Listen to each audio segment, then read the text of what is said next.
السلام علیکم ویورز۔ مکھن کو ٹھنڈا کر کے 1 چمچ کھا لینے سے بدن کو گرمی نہیں لگتی۔ ہر روز چقندر کھانے سے پرانی کھانسی سے بھی نجات مل جاتی ہے۔ پودینے کے پتے لے کر جلد پر رگڑنے سے جلد نرم و ملائم اور تر و تازہ ہو جائے گی۔ خواتین کے اندر خون کی کمی ہو جائے تو ان کو روزانہ کھجور کھلائیں۔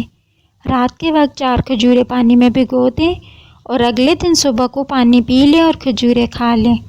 اتنا یاد رہے کہ کوئی بھی کھجور کیڑے والی نہ ہو، خون کی کمی دور ہو جائے گی۔ ہمیشہ جوان نظر آنا چاہتے ہیں تو گائے کے دودھ میں سبگول کا چھلکا ڈال کر پی لیں۔ جو عورتیں ہفتے میں موٹاپا ختم کرنا چاہتی ہیں وہ روزانہ املی کا شربت پی لیا کریں۔ صبح نہار منہ 2 گلاس پانی پینے سے انسان کا دماغ تیز ہو جاتا ہے۔ زیتون کا تیل سر پر لگانے سے بال گرنا بند ہو جاتے ہیں۔ جو لوگ سیب کا جوس پی لیتے ہیں ان کا جگر ہمیشہ طاقتور ہو جاتا ہے۔ دودھ گرم کر کے پینے سے ہڈیاں نہایت مضبوط ہو جاتی ہیں۔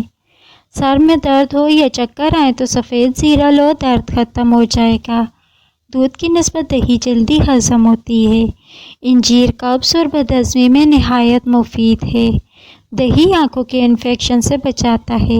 زیادہ ٹھنڈا پانی پینے والے انسان دل کی بیماریوں کا شکار ہو جاتے ہیں۔ ویڈیو کو لائک کریں، چینل کو سبسکرائب کریں۔ اگلی ویڈیو تک کے لیے اللہ حافظ۔